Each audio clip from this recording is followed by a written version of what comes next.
శ్రీ గురుభ్యో నమః. హరి ఓం. శ్రీనివాసుడు వకులమాతతో ఇలా పలుకుచున్నాడు. ఈ కళ్యాణ మిట్టుల జరుగును నా మనసుకు తోచటలేదు. బంధువులు లేని వారికి బంధుబలగము కలవారితో సంబంధము కలుపుకొనుట ప్రశస్తముగా తోచటలేదు.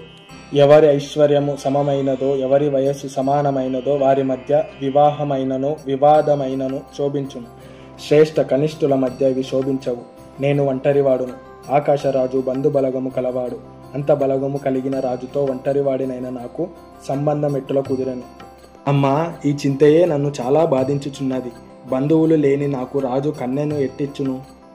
పురుషోత్తమా, నీ అంతటి వాడు ఈ విధముగా మాట్లాడరాదు. గోవింద, బంధువులను సురులను అందరినీ పిలిపించుము అని వకులాదేవి చెప్పగానే శ్రీనివాసుడు తల్లి మాట విని గరుడ శేషులను మనస్సున తలిచెను. స్మరించినంతనే వారిరువురు ముందు నిలిచిరి. గరుత్మంతునికి లేఖనిచ్చి సత్యలోకమునకు పంపెను. శేషుణ్ణి కైలాసమునకు పంపి పౌత్రునికి కబురు చెప్పమనెను. గరుడు బ్రహ్మతో ఇలా పలికెను. చతురానన వాసుదేవుడు వైకుంఠగిరి శిఖరముపై నున్నాడు. అతని వివాహమునకు ఆహ్వానించుచు నన్ను పంపెను. బ్రహ్మదేవుడు ద్వారపాలకులకు చెప్పుచున్నాడు. భరతవర్ష, జంబూ ద్వీపమున దక్షిణ దేశమున శేషాచలమునకు వెలుచున్నాను. సేనాపతులారా, చతురంగ బలము కలిగిన శ్రేష్టమైన సేనకుడు నాతో రావలెను. మీరందరూ ఈ కలియుగమున శ్రీనివాసుడు కృష్ణుడు నా తండ్రి అయిన పురుషోత్తముని వివాహమోత్సవమునకు చూచుటకు బయలుదేరుండు. వివాహమునకు బ్రహ్మదేవుడు తన భార్యలైన సరస్వతి, సావిత్రి, గాయత్రీలతో అలంకరించుకొని బయలుదేరాను. బ్రహ్మ చంద్రుని పోలిన హంసపై అధిరోహించెను. శ్వేత ఛత్రములతో పితామహుడు తారల మధ్య చంద్రుని వలె శోభిల్లెను. వివిధ వాద్యములతో వినసంపైన సంగీత సౌరభములతో ప్రయాణికులకు ఆహ్లాదము కలిగించుటకు మృదంగ, పనవ, డక్క, మడ్డు, నిస్సన, డిండిమ, గోముఖ, మొరజ, వీణ, జర్జరాదులను ఆ సంగీతమునందు వాడిరి. శ్రీనివాస వివాహోత్సవమును చూచు కోరిన దేవతలు బ్రహ్మను అనుసరించి వెళ్ళుచున్నారు. ఆ సమయమున సత్య సంపన్నులైన ఋషులు అద్భుతాకారుడైన వాసుదేవుని వలె నుండు రూపము, అగ్ని వంటి తేజస్సు కలిగిన బ్రహ్మను, సర్వలోకేశుడకు అగ్రజుడైన వానిని చూచిరి. భూదేవతలైన ఋషులు శ్రీనివాసుని వివాహమునకు అందరూ ఆహ్వానితులే అని గ్రహించి వివాహమునకు బయలుదేరిరి. అగ్నిహోత్రునితో, పుత్రులతో, శిష్యులతో, పరివారముతో, ఇంత వైభవముతో చతుర్ముఖ బ్రహ్మ వెంకటాచలమునకు వెడలెను. ఈ విధముగా బ్రహ్మ భూమిని సమీపించు సమయమున ఒక దూత శ్రీనివాసుని దృష్టిపథమున గోచరమయ్యెను. శ్రీనివాసుడు సంతోషపడెను. దూత దగ్గరకు రాగానే శ్రీనివాసుడు, మీరు నా పుత్రిని ఎచ్చుటనైనా చూచితిరా?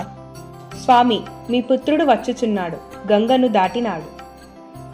ఇంతలో రెండవ దూత, స్వామి, మీ పుత్రుడు పురుజనులతో కూడి గోదావరి నదిని దాటెను. ఇంతలో బ్రహ్మ వద్దకు వెళ్లిన గరుడు వచ్చెను. స్వామి, మీ పుత్రుడు కృష్ణను దాటి శ్రీశైలము గడిచి అహోబిలమును దాటుచున్నాడు.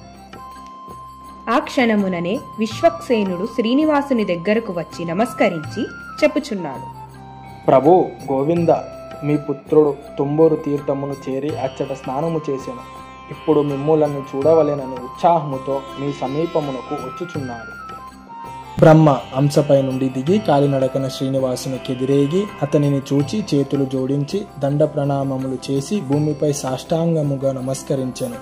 అరిగరుడుని మూపుపై నుండి దిగి బ్రహ్మను సమీపించి ఎత్తి అతనిని ఆలింగనము చేసుకొని మాట్లాడుచున్నాడు. కుమారా, లే, క్షేమముగా ఉన్నావా? స్నేహముచే ఆనందాశ్రవులు కలిగి పరస్పర ప్రీతితో ఒకరి ముఖము మరొకరు చూచుచు 2 ముహూర్తముల కాలము అలాగనే ఉండిపోయిరి. తండ్రి ముఖము పుత్రుడు చూచెను, పుత్రుని ముఖము తండ్రి చూచెను. హరి పుత్రునితో కలిసి వెంకటాచలమున వల్మీక స్థానం ఆశ్రయించి స్థిమితముగా మాట్లాడుకొనెను. కృష్ణ మృగమునెక్కి భారతీపతి అగిరికి వచ్చెను. అతడు గొప్ప సుగంధముతో వచ్చెను. పార్వతి షణ్ముఖ ప్రమదగణములతో కూడి శివుడు శ్రీనివాసుని దగ్గరికి వచ్చెను. నీలకంఠునితో మాట్లాడుచున్నంతలోనే కుబేరుడు నరులు పల్లకి మోవుచుండగా భార్య పుత్ర సేవకులతో సహితముగా వచ్చెను. కుబేరునితో మాట్లాడుచున్నంతలోనే స్వాహ స్వాదాదేవిలతో కూడి పుత్ర బాంధవులతో కలిసి అగ్నిదేవుడు వెంకటాచలమునకు వచ్చెను. జగత్పతి అగ్నిని చూచి సంతోషముతో అతివేగముగా వెళ్ళి ఆలింగనము చేసుకొని కూర్చుండుము అని అనెను.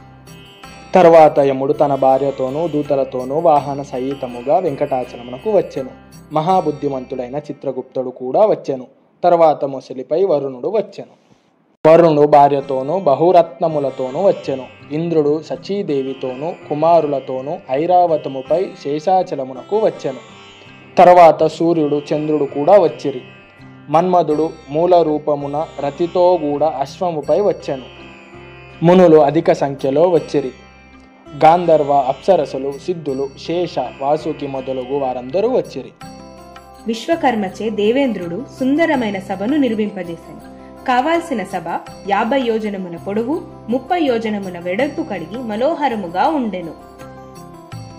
కళ్యాణ వేదికను ఆకాశరాజు చెప్పినట్లు విశ్వకర్మచే దేవేంద్రుడు నిర్మింపజేశాను.